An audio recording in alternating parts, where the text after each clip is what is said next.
Hey guys, Andrew here. Welcome back to Drew Tutorial. And in this video, I'm going to show you how to change your language on your Atlassian account.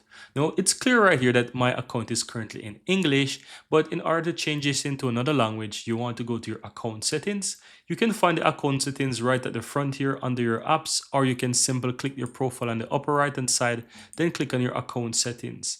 Now, once you're under the settings, guys, you want to click on your account preferences here. And right here, you have language. You can switch this to whatever you want. So as you can see here, I can choose, for example, let me go ahead and choose Czech.